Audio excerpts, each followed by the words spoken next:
De volta aqui com vocês para a segunda parte da nossa aula. Vinha eu falando justamente da criação dos nossos vetores. Só para relembrar, esses nossos vetores, sempre que você tiver um tamanho exato, um tamanho fixo, tal informação é de tal tamanho, coloca aquele tamanho exato. Um outro exemplo, eu gosto de colocar sempre o exemplo do CPF, mas a gente vê isso muito na linguagem web. Você vai criar um formulário em um site que receba ali o nome da pessoa, sobrenome, rua, você vai colocar essas informações. Então ali você define já isso. O nome da pessoa, eu quero colocar o nome da pessoa. Qual é o máximo de caractere que você imagina que seja o nome, não o sobrenome, só o nome de uma pessoa. Eu vou colocar aqui que o maior nome que eu já tenha visto ali com caracteres seja 20. Então nome, eu crio um vetor de tamanho 20. E pode aparecer uma pessoa que tem um nome maior do que 20 caracteres. Só o nome inicial. Seria uma novela. Tem isso? Pode acontecer? Pode acontecer. Mas neste caso aí, seria algo à parte, seria uma exceção. Aí a pessoa teria que resumir, ou a pessoa iria reclamar do seu sistema, mas seria algo à parte. Então, sempre que é melhor ter esse tipo de questão, é melhor ter esse tipo de problema em um sistema, como, de 100 mil pessoas que acessaram o meu sistema, apareceu um que utiliza mais de 20 caracteres no seu nome. Um problema. Do que você utilizar nesses 100 mil usuários que criaram um cadastro, você deixar de tamanho indefinido e cada um colocar o que quiser. Isso sem contar que eu já disse para vocês que quando a gente deixa aberto isso, é um indício para a invasão de um hacker. A gente, quando estiver lá na frente, falando sobre outras disciplinas, falando sobre banco de dados, a gente vai falando um pouco mais de segurança, vocês vão entender um ataque chamado SQL Injection. E o SQL Injection gosta de utilizar esse tipo de abertura. Você deixou um vetor ali aberto, indefinido, é ali que ele vai injetar código malicioso. Tá? Então, futuramente, vocês vão entender melhor isso. Mas a gente já deve começar de agora essa prática de definir tamanhos para os vetores. Só deixe um vetor aberto ao infinito, tal, se você perceber que isso é necessário. Se não, é melhor definir e ali utilizar da melhor forma esta memória. Vamos lá, vamos continuar aqui o nosso slide.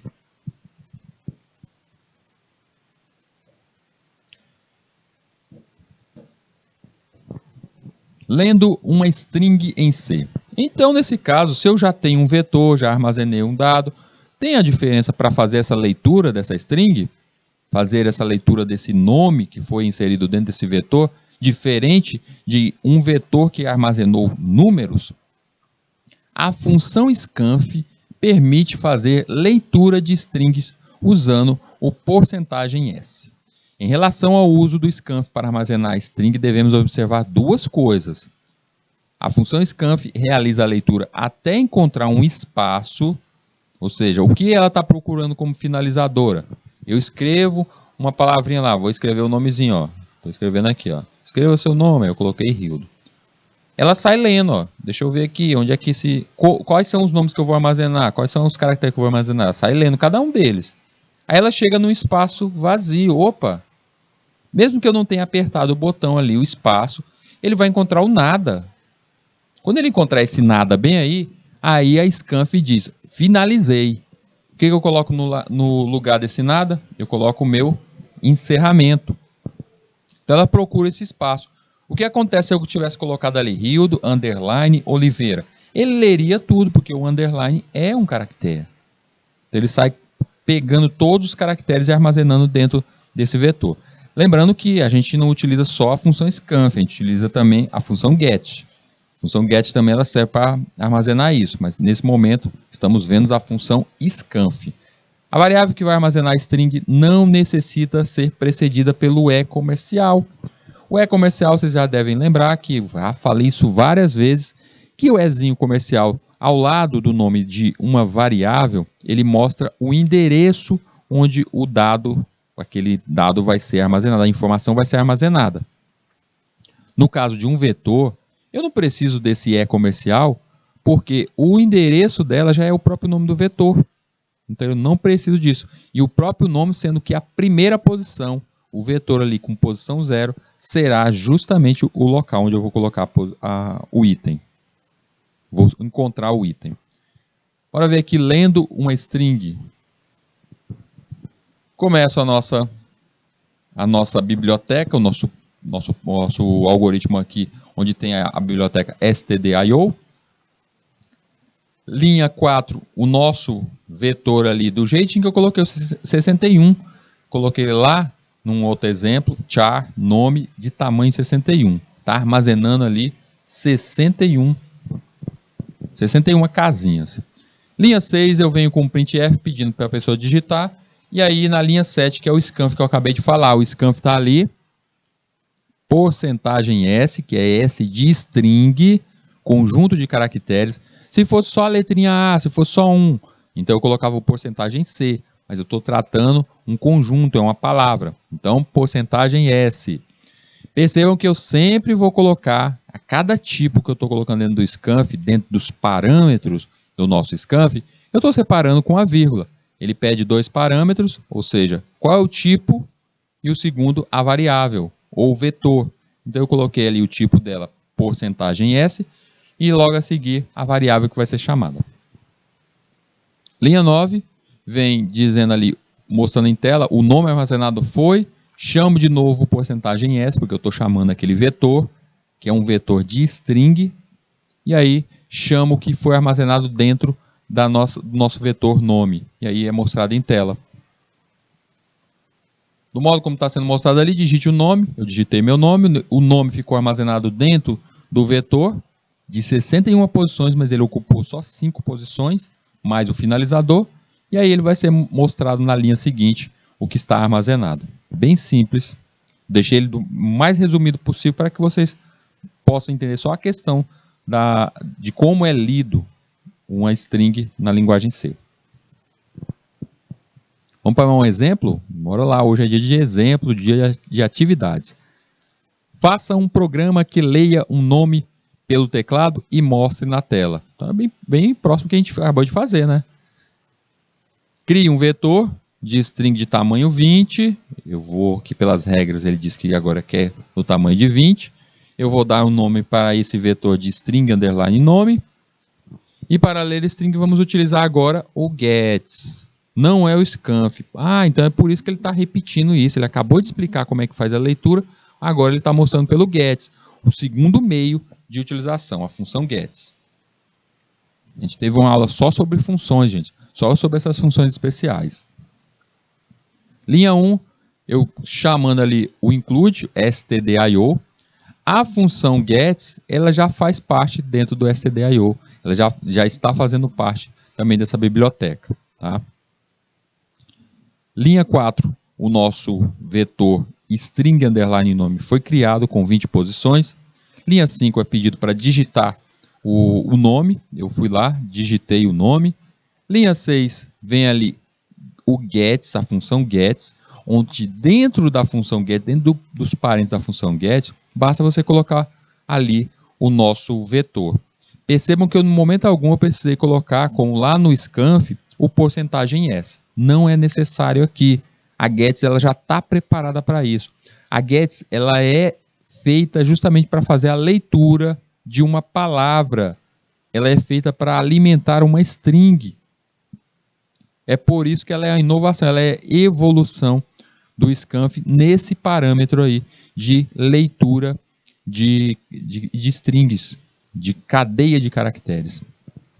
Linha 7, quero que mostre em tela, printf, o nome digitado, aí sim, tá lá, ó, porcentagem S de novo.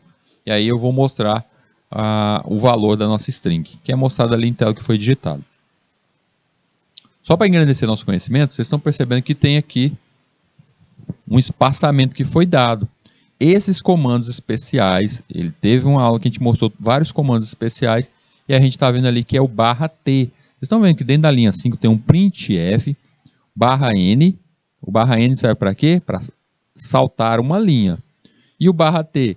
O /t ele dá um espaçamento, é o nosso tab. Lembra que a gente pode clicar na teclazinha tab para dar um espaço? Então ele é um espaçamento ali de tela que eu posso criar.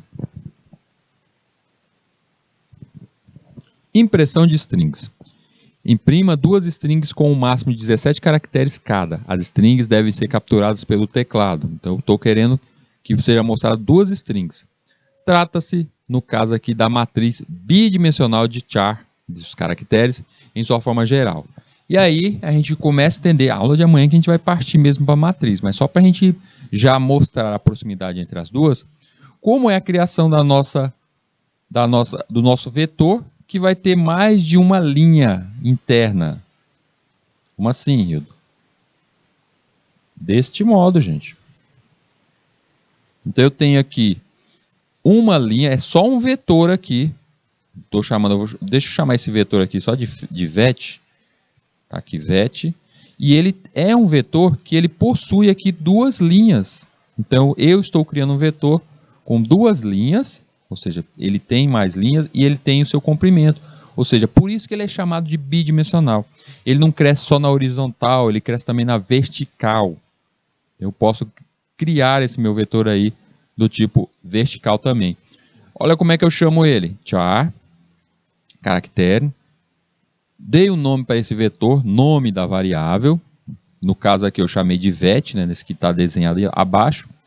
E aí eu coloco o número dessas linhas. Nesse caso aqui, ó, o que eu fiz? Tem 7, tamanho 7. Então seria, eu coloquei aqui 7. Tá ali, ó, número de string 7, eu posso colocar 7, ele crescendo ali, opa. Aqui é o comprimento, gente. Vamos errar não. 2 e o comprimento dela chegando a 7. Chegando a 7.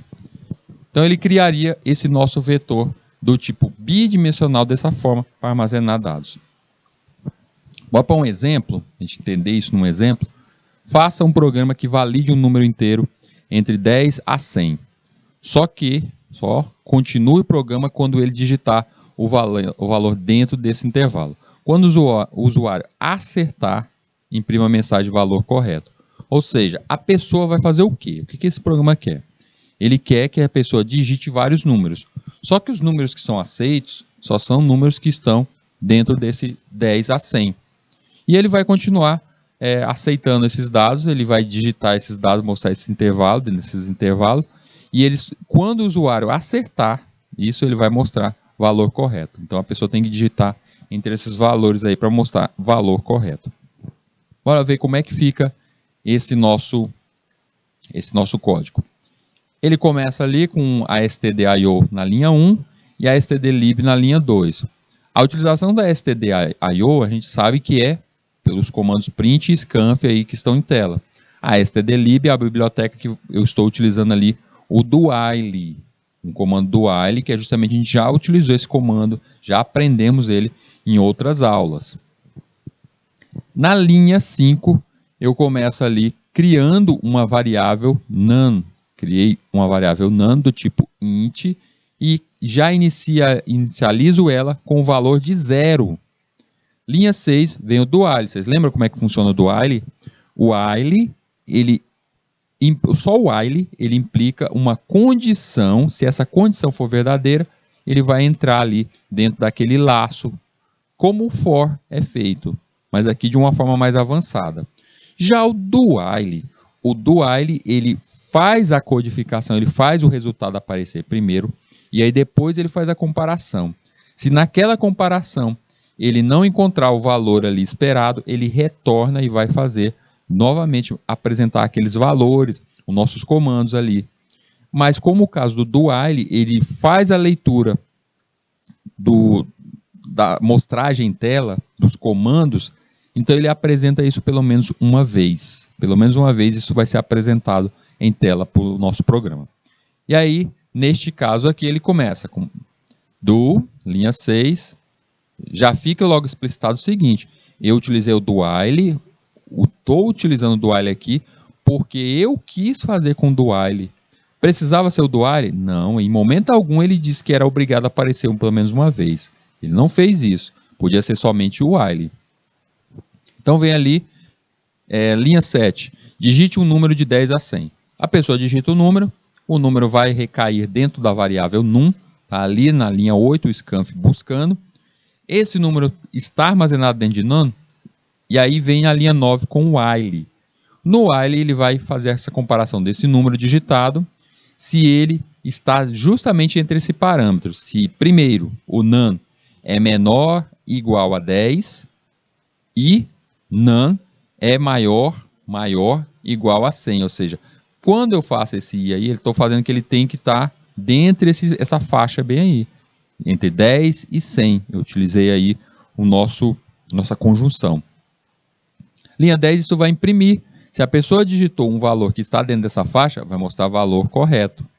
E aí ele retorna lá no início de novo, fazendo o início, passando de novo o while, enquanto eu estiver digitando os valores dentro dessa faixa bem aí.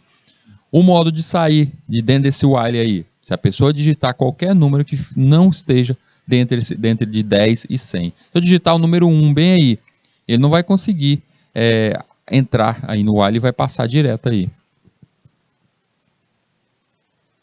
Mais um exemplo. Faça um programa que calcule o somatório dos números de 1 a 100 e imprima o resultado na tela. Então ele vai mostrar o somatório, vai aceitar os valores de 1 a 100 e vai mostrar a somatória de todos esses valores. Programa também bem simples, que eu necessito do quê? Eu necessito fazer um laço, só um laço para incluir, para aceitar toda a somatória desses números. Linha 1 e 2, bibliotecas naturais que a gente tem. Linha 3, eu venho com o nosso início do nosso programa. Na linha 5, eu tenho ali a nossa variável soma, que ela começa com 0, e uma variável também i, que é do tipo inteiro. Ela vai ser a nossa variável contadora dentro do laço for que a gente vai fazer. Linha 6, o nosso laço for é iniciado e para início do laço, na condição de início do nosso laço, a nossa variável i vai inicializar com o valor 1. Por que 1? Porque eu não quero que seja contado 0. É de 1 a 100 e não de 0 a 100. Por isso, o nosso i começa com 1. O i deverá ir até a condição que o i é menor do que 101. Eu poderia ter colocado menor ou igual a 100? Poderia, mas eu deixei como menor do que 101. Isso é uma decisão do programador. Vem o incremento, que o i vai receber mais 1. A cada passada, o i recebe mais 1. E aí vem na linha 7, que é o que ele quer, que aparece toda a somatória. O cálculo para essa somatória. Soma vai receber o valor de soma, que ela foi inicializada com 0. Então, na primeira passada, soma está com 0 e recebe 1, que é o valor que está em i. Então, 0 mais 1 recai dentro do valor de soma, isso na linha 7. E aí, soma passa a ter 1. Ele vai voltar lá para o início do nosso laço, vai retornar para o início do nosso laço, e aí, de novo, ele vai contabilizar agora que o i vai ter 2, porque ele ganhou mais 1. E aí, o i vai ter 2. Aí, soma, que agora tem 1, mais 2. Aí, 1 mais 2 passa a ser 3. E soma recebe 3. A cada passada ele vai fazendo isso até chegar o tamanho de i, valendo aí o equivalente de 100, quando ele tiver o valor de 100. E assim ele vai somar todos esses valores. A somatória final de todos os valores, somei de 1 a 1, esses valores internos, chegou a esse valor ali que a gente vê no resultado do nosso programa, 5.050. Onde na linha 8 é o que isso é mostrado. Eu vou mostrar nada mais, nada menos do que o valor de soma. E o do somatória tem um acento. Por que você não colocou? Porque eu não chamei a nossa biblioteca locale. Lembra da biblioteca locale que ela serve justamente para isso? Eu não quis incluir ela aqui. Diminuir o nosso código. E aí, por esse motivo que eu tive que utilizar o nome somatório sem acento. Mais um exemplo aqui. Faça um programa que leia um número inteiro maior do que 0 e em seguida calcule e imprima o seu fatorial. Então, para início de conversa, tem que ser sempre, a comparação tem que ser maior do que 0. Eu não posso aceitar o 0.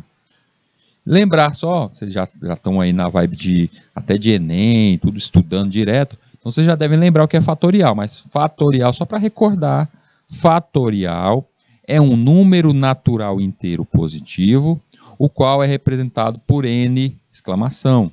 O fatorial de um número é calculado pela multiplicação desse número por todos os seus antecessores até chegar ao número 1. Então, nesse caso, o zero fica excluído. Por isso que a gente está pedindo ali que não digite o zero. Então, eu vou calcular todos os números antecessores. Peguei o 3, então eu vou pegar o fatorial dele. Então, a multiplicado 3 por 2 por 1. Peguei o 4, então é 4 por 3 por 2 por 1. Isso é o fatorial. Entendido isso, chegou o momento do nosso algoritmo. Linha 1 e 2, a gente tem as bibliotecas iniciais, stdil e stdlib. Linha 3, a gente inicia o nosso programa. Linha 5, foi criada a nossa variável fat, que ela vai aceitar justamente, vai fazer parte do nosso fatorial, ela que vai demonstrar o nosso fatorial ali no final. Ela começa com 1. Por que está começando com 1? Já para justamente não aceitar, a gente já começar com o valor de 1 e ele ir decrescendo até chegar a 1, porque o fatorial não vai para 0. Tem a nossa i também, uma nossa variável i, que eu estou utilizando ela para uso lá no nosso contador, no nosso laço for, e também chamei uma n, que também será responsável pelo número, ela que vai armazenar o número digitado pela pessoa.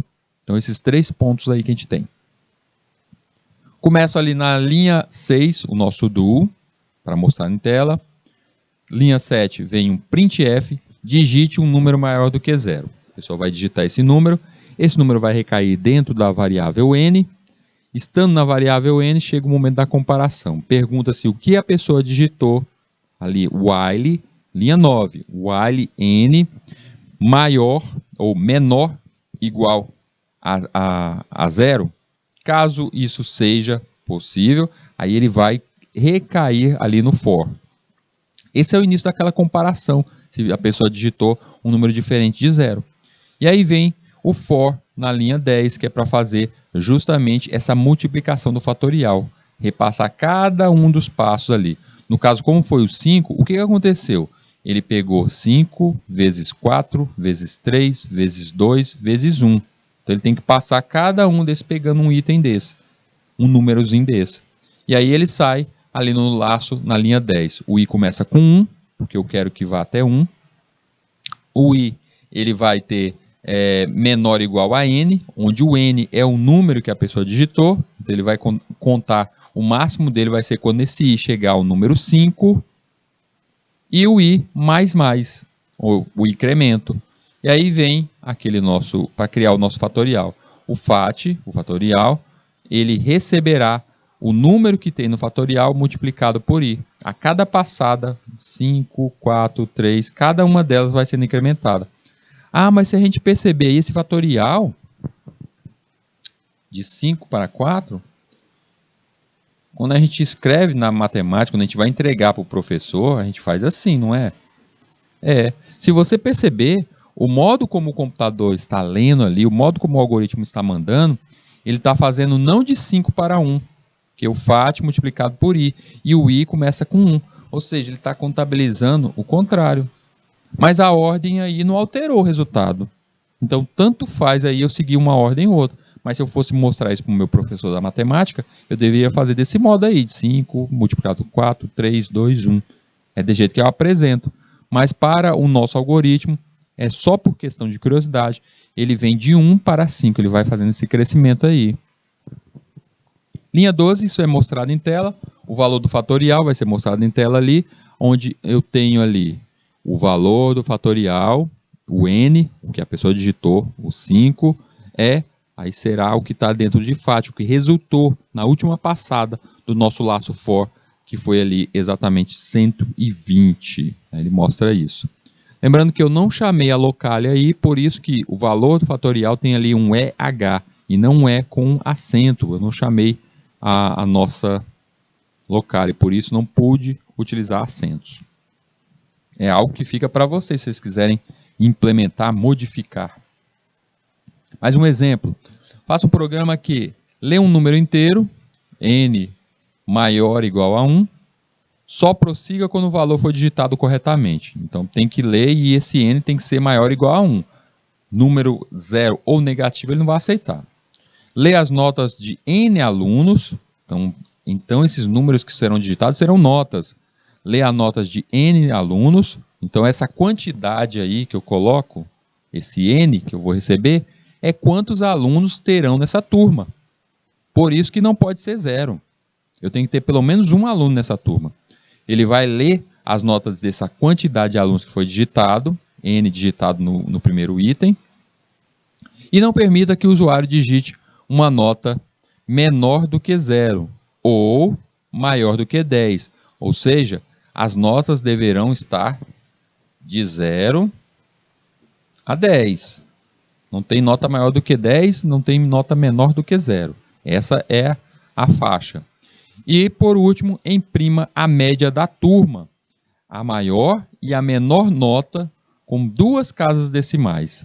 Então, a gente tem que perceber o programa como um todo. Olha o que ele está pedindo. Primeiro, eu vou perguntar para a pessoa: quantos alunos tem na sua turma? A pessoa responde: tem 5 alunos, 10 alunos, 20 alunos. Esse número fica armazenado, e aí, a cada passada, ou seja, é laço, a cada passada eu saio digitando a nota de cada aluno. Primeiro aluno, segundo aluno, terceiro aluno, eu saio digitando a nota. Essas notas, no final, deverá ser apresentada em tela a sua média da turma. Eu somo todos, são 10 alunos, somo as 10 notas e divido por 10. Vai mostrar essa média. Deve ser apresentado também qual é a maior nota, qual a menor nota, e tudo isso com, no máximo, 2 casas decimais. Então, se a pessoa tirou 7,51, algo como isso, eu posso apresentar este valor. Quando vocês se deparam com um programa, um algoritmo desse nível, você já diz assim: não, é muito difícil para mim, eu não vou conseguir fazer, e você desiste. Ele está pedindo coisa demais, ele pede primeiro para dizer quantos alunos, depois sair um laço que digite todos, depois ele ainda vai me dizer qual é a média, eu sou obrigado a mostrar qual é a média, maior, menor, e ainda quer exigir que seja no máximo 2 casas decimais. Então é muita exigência aí. Gente, lembrar a máxima da informática. Qual é a máxima da informática? É dividir para conquistar. Você vê um grande problema? Começa a fazer ele aos poucos. O que você faria primeiro? Faça primeiro esse código bem aqui. Um algoritmo. Nesse algoritmo vai receber um número, a pessoa tem que digitar, e esse número tem que ser maior ou igual a 1. Pronto. Você consegue fazer isso? A pessoa tem que digitar um número que seja maior do que 0. Tem que ser de 1 em diante. A pessoa tem que digitar esse número e mostrar isso em tela. Consegue? Consigo, eu consigo fazer isso. É simples, eu armazeno esse número aí e mostro em tela. Pronto. Eu só vou fazer a comparação de que o número digitado é maior do que 0. Só isso. Eu consigo fazer isso. Beleza, está feito? Está feito. Aí você vai melhorar. Você vai para a segunda página. Perceba que tem a letrinha A, B e C, porque eu dividi, eu já quebrei o problema. Aí chegou o segundo momento. Lê as notas de N alunos. Então eu vou ter que utilizar aquele númerozinho, aquela variável que já está armazenada no começo do meu algoritmo, esse N. Só chamar esse N de novo. Você vai ler justamente essa questão das notas. Então, ou seja, se são várias passadas, você vai fazer um laço. Qual laço que você vai utilizar? Vamos utilizar um for? Vou fazer um for aqui, e esse for vai começar de 1 a n, porque é o número máximo ali. Então a primeira começa em 1, o meu izinho vai de 1, e o máximo dele, que ele seja até n. Não permita que o usuário digite uma nota de 0, menor do que 0 e maior do que 10. E aí cada vez que eu pedir digite uma nota, quando a pessoa digitar aquela nota, eu faço uma comparação, eu pego um scanf e faço uma comparação dessa nota, se o que a pessoa digitou, ele é menor do que 0 ou maior do que 10. Se for isso, eu digo para a pessoa que está errado. Não aceito isso. Eu dou um erro, mostro em tela, mas se caso a pessoa digitou certo, a vida prossegue até esse N, até a nossa condição chegar no N máximo ali, o tamanho máximo. É possível fazer isso? Dá um pouquinho mais de trabalho, Hildo, mas eu consigo fazer isso. Aí chegou o último passo. Imprima a média. Ah, agora chegou a média. Eu já tenho vamos pensar que sejam 10 notas digitadas. Eu já tenho as 10 notas digitadas? Tenho. Se as 10 notas digitadas, a cada digitação, digamos que eu criei uma variável mzinha, a cada digitação eu vou receber o que a pessoa digitou. Tá lá, digitou, cai dentro de m. Digitou a segunda, cai dentro de m. Eu vou somando. Ah, vou somando? Se é para somar, então a gente tem que fazer isso aqui, ó. M recebe M mais... Qual é a nota que está sendo digitada? Vamos dizer que seja uma variável nota. Pronto. M receberá M mais nota. Pronto, coloquei tudo dentro desse M. Chega no final, é a média. Eu vou dividir agora esse meu M dividido por N. Não é a quantidade de notas que está lá em cima, gente? Quantidade de alunos. Então, eu divido a média pela quantidade de alunos. E aí, pronto. Eu finalmente tenho o número da média. Pronto, eu tenho o primeiro ali. Consigo mostrar o maior? Vou ter que sair fazendo uma comparação de 1 a 1. Pronto, você faz a comparação de 1 a 1.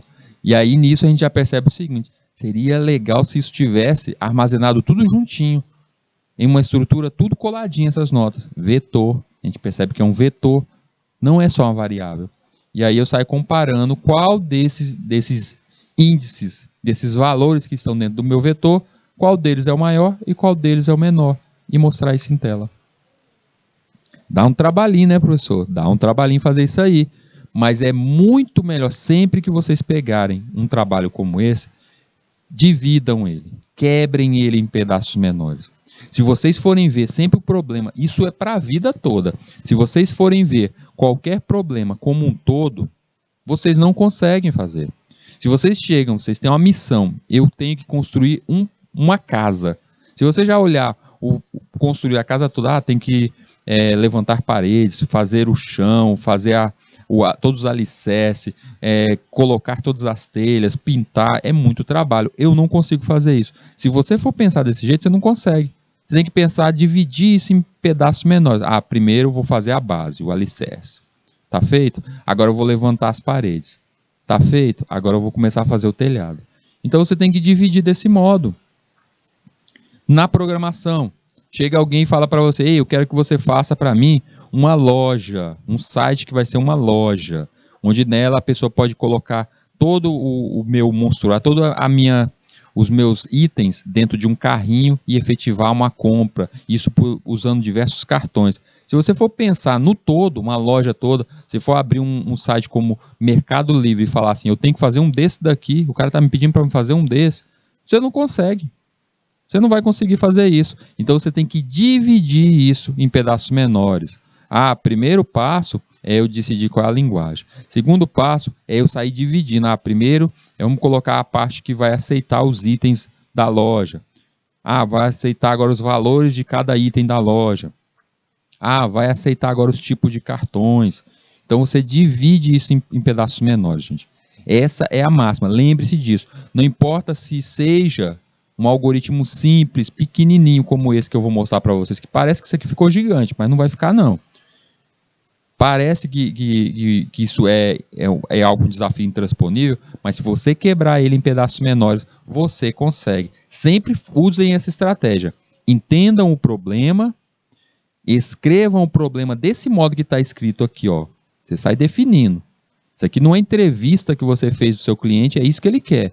Depois você sai desenhando e até implementando passo a passo.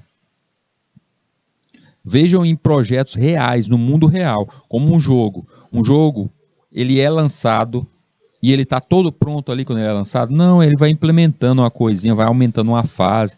Ah, abriu um novo mapa agora no joguinho, que eu estava jogando um joguinho de tiro, abriu um novo mapa. Ah, no joguinho de corrida abriu agora novas pistas. Ou seja, ele está incrementando aos poucos. Ele dividiu para conquistar. Bora ver esse código como ficou. Ficou tamanho de 33 linhas. Para algo que parecia que ia ser tão gigante, pela quantidade de pedidos ali, parecia que ele ia ser uns 150 linhas. Mas depois que a gente começa a fazer, percebe que não é isso tudo. Vamos ver como é que ele foi feito. Primeiras linhas, a 1 e a 2, nós temos as bibliotecas stdio e a stdlib. A stdio porque scanf e o printf. A stdlib porque a gente vai utilizar um while ali, eu utilizei um while. Hildo, você falou ali no nosso... Quando estava iniciando, tu falou não do while, você ficou falando só do laço como for e tal, mas aí conforme a gente vai incrementando, a gente percebe que a gente pode utilizar outras estruturas. Se você consegue fazer de uma forma, eu não quero usar o while, eu quero utilizar um for, só for. Beleza, se você consegue fazer isso, funcionou, o importante é funcionar. Depois do teu produto funcionando, é que você refina isso. Linha 3, a gente começa o nosso código, o nosso algoritmo, com a nossa função main. Linha 5, iniciei duas variáveis, a i e a n. Essas variáveis com letrinha, eu sempre coloco desse jeito para vocês perceberem que elas são contadoras. Elas vão ser utilizadas dentro de laços. Tá ali as duas. Linha 6, eu vou colocar agora do tipo float, onde eu tenho nota. Por que float, Hildo? Porque ela vai ter vírgula, não é isso? Não pediu casas decimais? Então vai ter que ser float, não vou poder utilizar inteiro. Float, nota, onde vai estar armazenada a nota que a gente vai digitar de cada aluno. Max, onde vai estar digitada ali justamente a questão do item máximo. E o mínimo, que vai ter justamente o valor ali do mínimo, da nota mínima de cada pessoa. Soma, onde eu vou fazer cada uma daquelas passadas que eu mostrei agora há pouco, onde eu vou somando de item ainda para retirar a minha média, para chegar na minha média final. E aí vem, a partir da linha 7, um primeiro do, o primeiro passo onde a pessoa vai digitar cada uma das notas. Eu peço que a pessoa digite o número de alunos da turma. Então, o primeiro laço é para saber qual será a quantidade de alunos da turma. A pessoa digita isso e isso vai ficar armazenado dentro da nossa variável n. Ficou na primeira passo na variável n, quantidade de alunos. Vocês percebem ali na primeira linha do nosso código, está lá, digite o número de alunos da turma. E eu digitei 3, porque se eu digitasse aí 10, 30 alunos, eu ia ter que digitar todas essas notas. Eu só quero mostrar o funcionamento do nosso código. Isso aqui, com esse código aqui, se você ali digitar qual o número de alunos, se você digitar 10, você vai ter que digitar 10 notas. Tá? Então esse aqui é funcional para qualquer tamanho de turma. E aí vem o nosso while, onde pergunta se esse nzinho bem, essa quantidade de alunos que a pessoa digitou, se ele é menor do que 1. Por quê? Porque não é a regra que a gente colocou lá, que tem que digitar que essa turma tem que ter pelo menos um aluno. Então é a primeira comparação desse while aí, é para isso. Caso não seja, atenda essa condição, que o n é menor do que 1, não atenda isso, ele vai entrar no nosso laço. E aí vem o nosso laço dizendo que o i vai receber 1, ele vai iniciar por 1, e o i vai crescer até chegar em 3, ou seja, é o recebimento das notas, até chegar ao valor de 3. É a passada ali, digite a nota de cada um dos alunos, é passando o laço para cada um deles. E dentro desse mesmo laço, eu já coloquei um outro do while. Nossa, Hildo, isso está parecendo aqueles filmes... A origem, que é um dentro do outro, ó, do while, dentro do while eu tenho um for, que dentro do for tem um outro do while. É um dentro do outro. Você fez um emaranhado ali. Tem outras formas de fazer? Com certeza tem. Essa daqui foi uma das soluções que o Hildo achou. E aí, nesse nosso novo do while, vem, digite a nota, você digita, a nota recai dentro da variável nota, fica ali armazenada. E aí, também, lembra que a regra era o quê? A nota que eu for digitar para cada aluno, não era que ela tinha que ser de 0 até 10, dentro do espaço de 0 até 10. Então, eu fui obrigado a criar esse novo do while justamente para isso. Para ver se, ao receber essa nota, se essa nota faz parte desse parâmetro. E aí, nota tem que ser menor, não poderá ser, né? Menor do que 0, e nem maior do que 10. Ele tem que estar nesse espaço aí, nesse trecho. Se caso isso acontecer, aí ele vai entrar justamente no nosso if. O if vai ser igual a 1, e aí o max O max aí que a gente vai começar a armazenar o valor máximo e o valor mínimo. O max vai receber a nota. E o mínimo vai receber também a nota na primeira passada. A cada passada ele vai recebendo esses valores. E aí ele faz essa comparação na linha 22. Nota é maior do que max? Se a nota for maior do que max, do que está armazenado ali, aí o max vai receber um novo valor de nota. Por quê? Porque percebam que a cada passada, o que vai estar ali armazenado, o que foi recebido em nota, deverá ser comparado com max e mínimo justamente para fazer essa transição. Se a nota for maior do que max, ela fica armazenada dentro de max. Se a nota for menor do que min, ela fica armazenada dentro de min. Assim eu já começo a armazenar os valores máximos e mínimos. Hilda, eu poderia fazer essa comparação no final, não poderia? Poderia de uma forma bem melhor. Esse código aí que está em tela.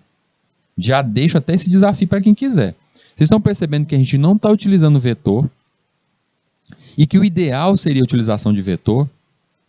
A intenção aqui é justamente mostrar para vocês que é possível resolver algo como esse, como a entrega de várias notas para vários alunos, sem a utilização de um vetor. Não utilizei vetor aqui. Mas com a utilização de vetor, eu ia precisar desse monte de dual, essa estrutura tão gigantesca? Não. Seria até bem mais fácil de entender. Então eu quero justamente isso, que vocês percebam que vocês podem refinar um código como esse, utilizando estratégias como a de vetor, que a gente viu anteriormente. E eu digo até mais, quando vocês utilizarem, você pode resolver isso com vetor? Pode. Ficaria melhor utilizar isso com um vetor multidimensional? Com certeza. Imagine que ao invés de só apresentar ali, digite a nota do aluno 1, mas eu dissesse, digite a nota do aluno Pedro. Aí ele saía na segunda, digite a nota da aluna Maria. Ou seja, ele passaria por um vetor, lendo quem seriam os valores e pedindo cada item. Não é isso que a gente tem no sistema acadêmico? Não é assim que o sistema acadêmico funciona? Então é utilizando essas estruturas de vetores multidimensionais. Mas aqui nesse caso a gente não quis partir para vetores. E por isso que a gente está sofrendo um pouco mais aqui. Linha 26, a gente vem com soma, recebendo ali soma mais a nota, do jeito que eu falei. E no final a soma vai armazenar o valor de soma dividido por n, que é a quantidade de alunos. E assim vai me dar, dentro de soma, a média. Dentro de soma vai ter agora a média. E aí, recolhido tudo isso, basta no final de tudo eu apresentar os valores. Linha 29, 30 e 31. Onde na linha 29 eu mostro ali o valor da média, eu chamo soma. O que tem dentro de soma será a média dos alunos, a média da turma. Linha 30, o valor da maior nota vai ser mostrada. E na linha 31, o valor da menor nota será mostrada. Percebam o seguinte, gente. Neste caso aqui, cada aluno só recebeu uma nota. E se eu quisesse incrementar, ao invés de uma nota, que os alunos tivessem as 3 notas, ou 2, vamos pensar em 3. 3 notas, e dessas 3 notas ainda fosse mostrada a média do aluno. A gente vai só incrementando, vai refinando esse nosso código. Vai aumentando esse nosso código. Então é desse modo que a gente vai construindo algo como um sistema acadêmico para a tua escola. Vamos ver um desafio aqui, gente. Uma empresa que comercializa tablets precisa monitorar suas vendas. Essa daqui é difícil, ele é para ser desafiado mesmo. Eu coloquei a resposta dele já, vou mostrar a resposta para vocês. Mas quando eu coloco um desafio, vocês aí que estão mais habilidosos, eu sei que tem uma galerinha que está mais habilidosa. Tem uma galerinha aí que está estudando mais aí. Eu sei disso, que vocês estão muito mais avançados. E aí, essa galerinha que está mais avançado, não fique perdendo. Ah, peraí, eu vou ficar sempre ainda utilizando os exemplos anteriores. Não, se desafie. Vai lá e parta adiante. Eu quero que quando a gente chegue lá na frente, em outras linguagens, quando a gente estiver utilizando algo como banco de dados, vocês realmente entendam isso e saibam fazer. Aí a galerinha que está mais atrasada, se esforce também. Aqui é só esforço, gente. Aqui é muito suor. Essa ideia de que desenvolvedor não sua, porque está ali no ar-condicionado, ele sofre bastante. Vamos ver esse desafio, como é que ele fica. Nessa empresa aqui, é a empresa de venda de tablets, ela precisa monitorar suas vendas. E aí ela pede esse programa. Letra A, o que ela quer? E olha só como ela foi dividida. É desse jeito que a gente constrói o nosso programa. Letra A, ler o preço de uma unidade de tablet. Então, primeiro ele vai pedir, digite o valor do tablet, né? O valor de quanto está custando um tablet. Caso seja informado um valor menor do que zero, ou seja, não é possível, o tablet está saindo de graça, tem que colocar um valorzinho de quando a gente está vendendo esse tablet. Ele vai imprimir erro, digite um valor válido. Ele não aceita valores negativos, um valor que seja zero ou negativo. A pessoa tem que digitar um valor ali, até que o valor seja informado corretamente. Nesse caso, a gente poderia até colocar, se a gente fosse pensar num sistema bem maior, que o valor de um tablet, a gente já colocasse, o valor mínimo para um tablet é R$400. Pronto, eu já poderia definir isso. No caso aqui eu defini que não pode ser igual a zero ou menor. Após fazer isso, é só vocês pensarem. Vamos pensando aqui de ponta a ponta. Vocês conseguem fazer um algoritmo que receba, a pessoa digite um número, um valor, e esse valor deva ser maior do que zero? E caso seja menor ou igual a zero, ele apresente erro, digite um valor válido? Vocês conseguem fazer isso? Consigo, pessoal. Tranquilo esse daí. Então, beleza, vocês fizeram isso daí? Chegou a hora de sair implementando mais. Segundo ali, a letra B, ler a quantidade de unidades vendidas. A quantidade de unidades vendidas, então ele vai pedir para o cliente digitar isso. Quantos tablets foram vendidos? Aí a pessoa diz, foram vendidos 15 tablets. E esse valor fica armazenado dentro de uma variável. Consegue fazer isso? Tá tranquilo também. Até agora tá molezinha, não é desafio não. C. Calcule o dinheiro total arrecadado com as vendas dos tablets. É uma venda total? Peraí. No primeiro passo, lá no primeiro passo, ele digitou qual é o valor do tablet, não foi? Aí você digitou lá o valor do tablet. Digamos que você colocou que é R$400. Na segundo passo, na letra B, ele perguntou quantos tablets foram vendidos. Digamos que você colocou R$10. No passo C, ele pergunta para você qual o total do dinheiro arrecadado. Molezinha, Rildo. É o valor digitado lá, os R$400, multiplicado pela quantidade de unidades vendidas. 400 vezes 10, 4.000. Pronto. Molezinha ainda. Por enquanto tá fácil. Letra D. Sabendo-se que o custo de produção de uma unidade de tablet é de R$300, calcule o lucro da empresa. Eita, e agora? Agora virou matemática financeira aí. Ficou difícil. Não ficou não, gente. Olha só. R$300 é o custo dela, não é? O custo de cada tablet. Quantos tablets foram vendidos? Foi vendido 10, não é isso? Então o custo total foi o quê? 3.000. Quanto é que eu estou vendendo meu tablet? R$400. Quantos tablets foram vendidos? Foram vendidos 10. Quanto que a gente arrecadou? R$4.000. Eita, mas ficou feio isso aqui, gente. Deixa eu apagar esse 4 aqui que ele ficou horrível. Aí, 4.000. Então, a gente, sabendo que o custo da produção de unidade de tablet é 300, calcule o lucro da empresa. Quanto que é o lucro ali, gente? É 4.000, tira os 3.000, R$1.000. Pronto, a empresa teve R$1.000 de lucro. Não estou vendo ainda a dificuldade desse desafio aí. Ele só é extenso. É isso que eu quero mostrar para vocês. Parece que a coisa é muito difícil, porque olha o tanto de letra que tem aí. Olha o tamanho do pedido desse meu cliente. Deus me livre, vou fazer esse programa para ele. Não, tá muito difícil. Quando você começa a olhar passo a passo, você percebe que não é tão difícil assim não. Quando você quebra o problema maior. Aí ele coloca algumas observações aí. Primeira observação. Caso o lucro seja maior do que zero, imprima a mensagem indicativa. Lucro de... então no caso, se eu tive lucro, ou seja, não foi zero, maior do que zero, eu vou apresentar essa informação. O lucro foi de tanto e mostrar ali os R$1.000. Tipo, lucro de R$1.000.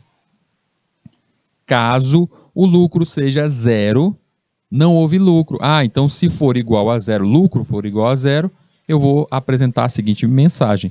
Não houve lucro. Caso o lucro seja menor do que zero, imprima déficit de e mostrar quanto que eu perdi de dinheiro. Digamos que eu estivesse vendendo ali os tablets não a 300 a 400 reais, mas estivesse vendendo a 250 reais. Ou seja, eu vendi os 10 tablets, ganhei ali 2.500, eu fiz foi perder 500 reais. Então, eu ia apresentar essa última questão aí. Ah, então, molezinha, isso aí dá para fazer com if e else, não dá? Esses três últimos itens aí? Dá também.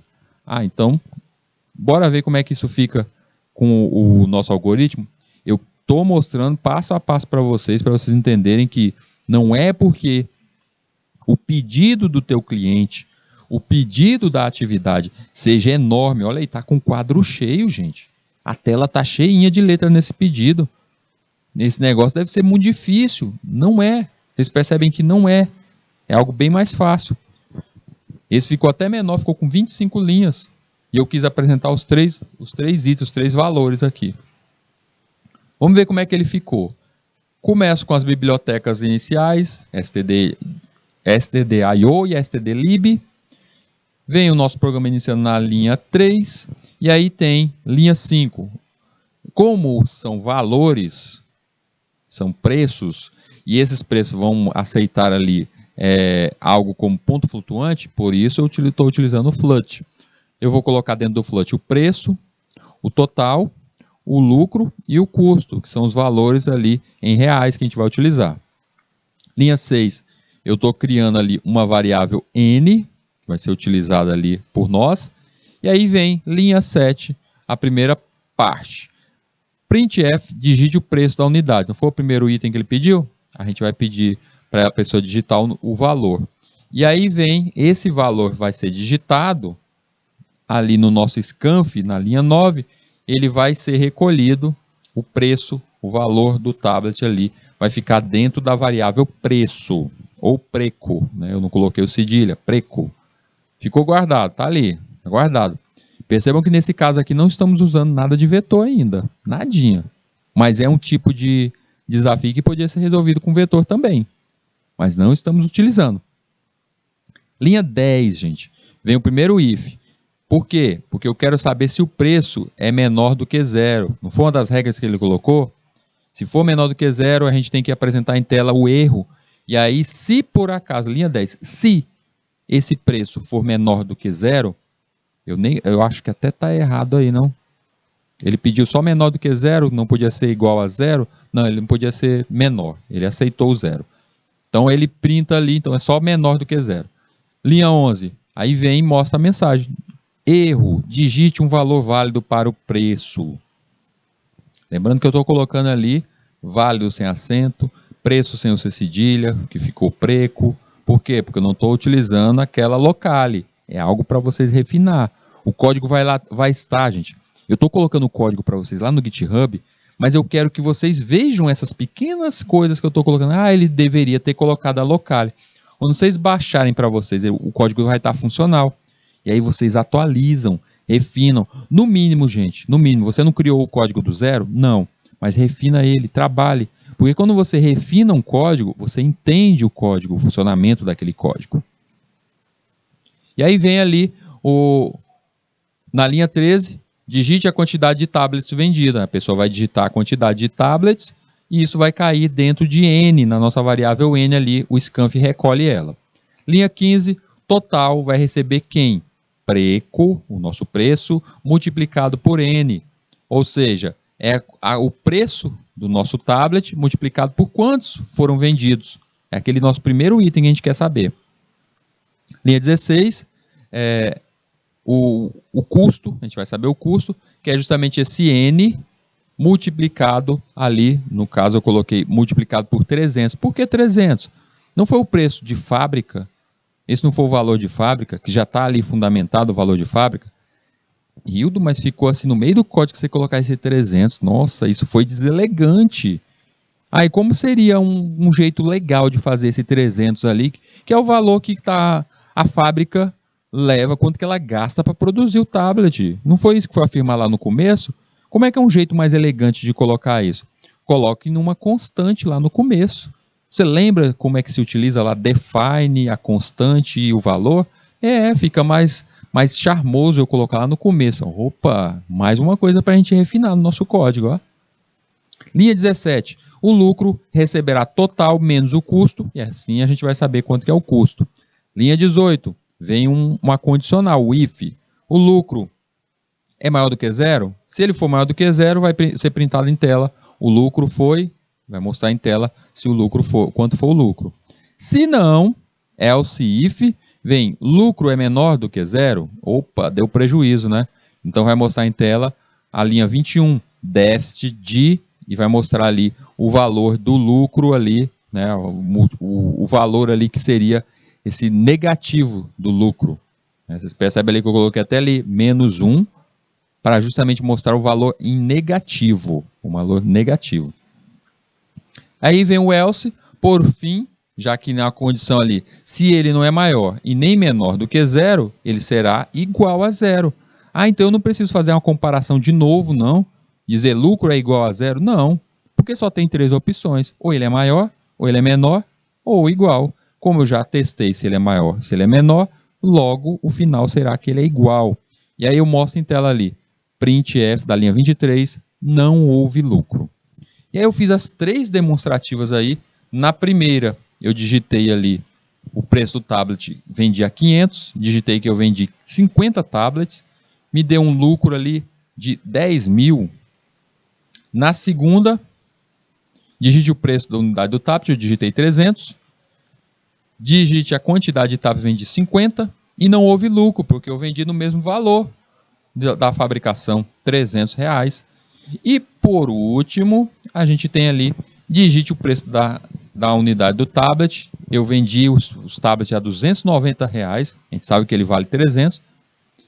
Vendi 20 deles, e aí teve um déficit, como mostrado em tela ali, de 200. Teve R$200 ali de déficit, ali, um déficit pequeno, mas foi um ponto negativo. Então a gente percebe aí que nesse código tem muito que ser refinado, tem muito a melhorar, e eu quero que vocês façam isso, mas que não é tão difícil assim a produção desse nosso algoritmo. Apesar do pedido ser grandioso, mas não foi nada tão como um desafio demonstrado aí.